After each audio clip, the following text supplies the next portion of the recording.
प्राकृतिक रूप की देन है वो अधिकार।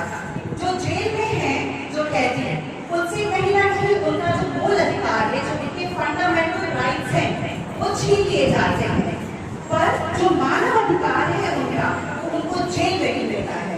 तो सोचिए कितना अहम है हमारे लिए ये समझना कि हमारे अधिकार क्या है प्राकृतिक रूप से और अपने समाज में, क्योंकि हम हैं बस इस वजह से।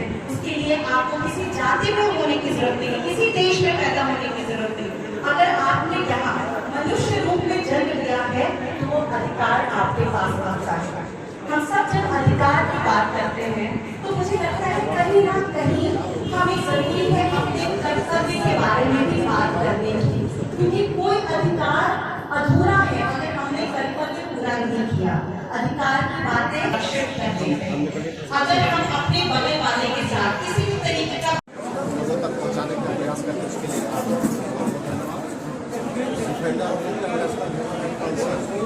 अपने जमीनी स्तर से ईमानदारी के साथ मानव के साथ अधिकार भारत है काम कर रही है। और इसका जितना लाभदायक उदाहरण है कि हम लोगों को जमीनी स्तर से उनको निजात दिलाने के लिए हर सक्षम उसके आड़े अगर प्रशासन बदल भी आते हैं उनका हम लोग और उनका अधिकार दिलाने के लिए हर पल सक्षम और खड़ा है। कहीं न कहीं पत्रकारों के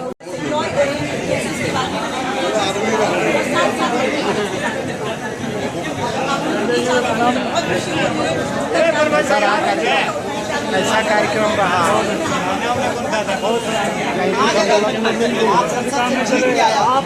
तो पहला काम क्या अगर आप कुछ गलत भी बोलेंगे ना तो लोग उसको जो है चुटकुला में बताएंगे कि ऐसा क्या वो चाहते हैं अपने प्रतिनिधित्व से कि वो करें उनके लिए। तो मैं बैठूंगी, अपने लोगों के बीच में बात करूंगी और उसके ऊपर अच्छे से काम करके तब बड़ी बड़ी बातें कर पाऊंगी। अगर पत्रकार जो है, मीडिया का काम है सच्चाई का आईना दिखाना। जब भी सच्चाई का आईना दिखाते हैं और आवाज उठाते हैं गरीब लोगों के बीच, चाहे नेता हो या प्रशासन, उन्हें दबाने की कोशिश करते हैं और फंसाने की कोशिश करते हैं और धमकी भी दिया जाता है, जान हानि मान हानि, उसके बाद जो है जेल भेजने का प्रयास करते हैं। क्या कहना चाहिए? मैं यही कहूँगी कि जिस तरीके से आज हम ह्यूमन राइट्स की बात कर रहे हैं, freedom of expression and speech हमारे फंडामेंटल राइट्स में आता है, तो इसका सबको ही राइट है। और साथ साथ मैं ये भी कहूँगी कि हम अपनी ड्यूटीज को भी साथ और अच्छी तरीके से निभाएं और किसी भी तरीके का दबाव, किसी भी तरीके का प्रेशर और किसी भी तरीके का हिंसा मेरे पत्रकार बंधुओं के खिलाफ अगर होता है तो मैं उसके लिए दुखी होती हूँ। उन आदिवासियों को न्याय दिलाने हेतु एक बहुत बड़ा युद्ध लड़ रहे हैं। मैं इनका भी अभिनंदन करता हूँ। बहन शर्मिष्ठा और मेरे भाई रोलर दिवेलो इसी बीच होंगे। आपका भी साधारणतः एक कंपनी का सीईओ, आप वेबसाइट पे जाकर देखें तो Rudra hygiene care all over India में काम कर रही है। हम लोगों ने आदरणीय जिला अधिकारी महोदय से कहा था कि सर अब ये आदिवासी पलायन कर रहे हैं, अब ये जा रहे हैं सर बाहर कमाने के लिए। उनके साथ दो चीज हो रही है, या तो उनकी शोषण हो रही है या तो वो पुनः वापस नहीं आ रहे हैं। और अविनाश सर ने कहा था महिलाओं के लिए, यहाँ के पिछड़ों के लिए पूरे दिलो जान से वो काम करते हुए देखा है, चाहे वो स्वास्थ्य के क्षेत्र में हो, चाहे शिक्षा के क्षेत्र में हो। उन्होंने एक तत्परता दिखाई यहाँ के लोगों की मदद करते हुए। ह्यूमन राइट्स, मानवाधिकार को कैसे संरक्षित रखना है उसमें वो लगे हुए हैं हमेशा। तो मैं इसके लिए उनको बहुत बहुत बधाई देना चाहती हूँ और मैं चाहती हूँ कि आप सब उसको तालियों के साथ उनकी हौसला अफजाई करें। आप सब मेरे प्रेरणा स्रोत हैं और आज जब हम सब यहाँ पर बैठ करके मानवाधिकार की बात कर रहे हैं तो मुझसे पहले सब लोगों ने आपको समझा दिया कि मानवाधिकार क्या है। और निरंजन भाई ने बोला पॉलिटिकल साइंस में किया है अपना ऑनर्स, और बहुत बखूबी, बहुत ही विद्वता तरीके से उन्होंने हमें बताया है कि मानव अधिकार है क्या। और मैं समझती हूँ कि आप लोगों ने अपने अधिकार के बारे में अच्छे से ग्रहण किया है, क्योंकि जरूरी है जब आप अपने अधिकार के बारे में जागरूक होते हैं तभी आप अपने अधिकार को पाने की लड़ाई लड़ते हैं। हमारे प्रोफेसर सर ने इतने इंटेलिजेंट तरीके से हमें एक लाइन उन्होंने दिया जो मुझे लगता है हम जिंदगी भर अपने साथ रखेंगे कि आप किसी से उनकी जाति मत पूछिए, उनका धर्म मत पूछिए, उनसे पूछिए कि काम क्या है और कोशिश कीजिए कि उनकी मदद करें। ये बहुत ही जरूरी है और यहीं से शुरुआत करेंगे हम मानवाधिकार को समझने के लिए। मानवाधिकार कैसा शब्द है, मानव वो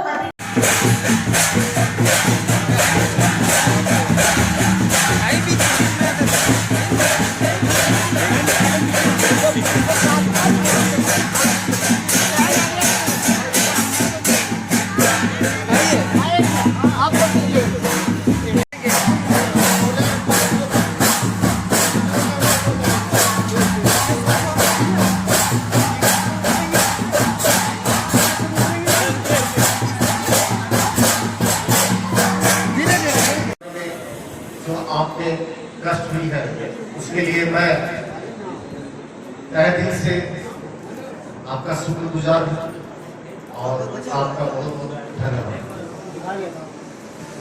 मैं उस परिस्थिति में नहीं था कि आज इस कार्यक्रम को संबोधित कर पाऊँ कि शारीरिक अवस्था से मैं थोड़ा बीमार था। फिर भी हमने जो मुहिम चलाया है उसके लिए हमें आना अनिवार्य था। आज हमारे साथ जो हस्तियां उपस्थित हुए हैं, जो मां बहन खाजा नहीं जमुई के सोशल कार्यकर्ता डॉक्टर श्रीमती आसवान जी उपस्थित है, उन्हें मैं दिल से धन्यवाद देता हूं क्योंकि उनकी व्याख्या मैंने जो आप लोगों से सुना, हमें लगता है कि आप सभी को उनसे सीख लेने की अभी आवश्यकता है। आज ये सीख जो है हम हर घर में हर एक बच्चे हर एक माताओं को जागरूक करने का एक मिसाल दे सकते हैं। दूसरी बात रही हमारी बहन यहाँ बैठी हुई है, उनको मैं धन्यवाद करता हूँ कि उन्होंने भी अपना कीमती समय निकाल करके आज संगठन के लिए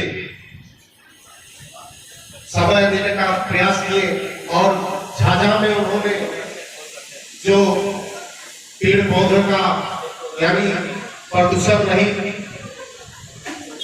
विचारधारा को बढ़ाने का प्रयास किए हैं, उसके लिए मैं धन्यवाद करता हूँ। मैं धन्यवाद करता हूँ मीडिया प्रभारी पत्रकार भाइयों का जो सुबह से संगठन के कार्यक्रम को सफल बनाने में समय आपका देने में उपस्थित हुए हैं। मैं दिल से उनका शुक्रगुजार हूँ। साथ ही मैं ज्यादा कुछ नहीं बोल पाऊंगा, मुख्य शब्दों का आपके सामने रख करके मैं विराम दूंगा।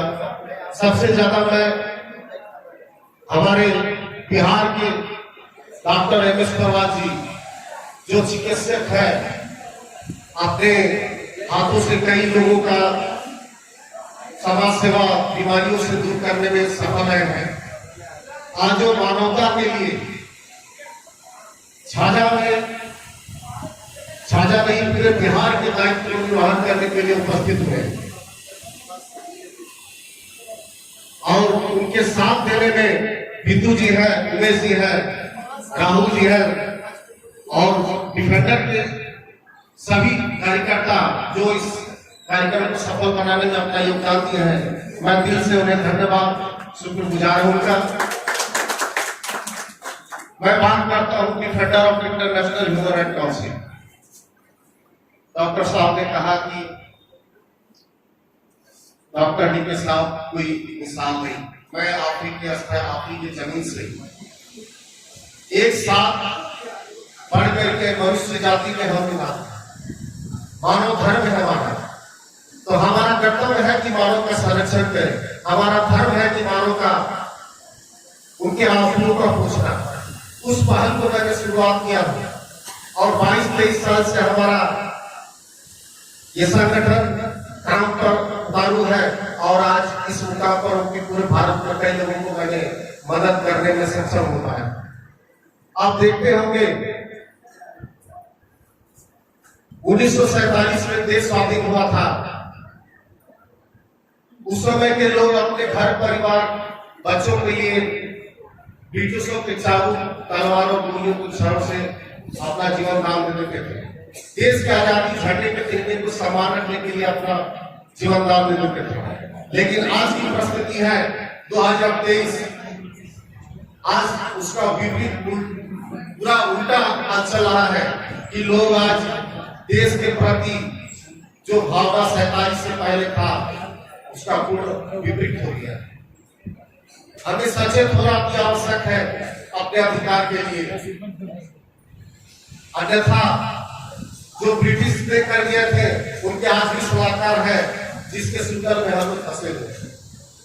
Defender of international human right council एक उद्देश्य के साथ मानवता के संरक्षण, मां बहनों के आंसुओं को पोंछने और उनके अधिकार को दिलाने के लिए निष्पक्ष भाव से संघर्ष करती आई है और प्राय करती रहेगी।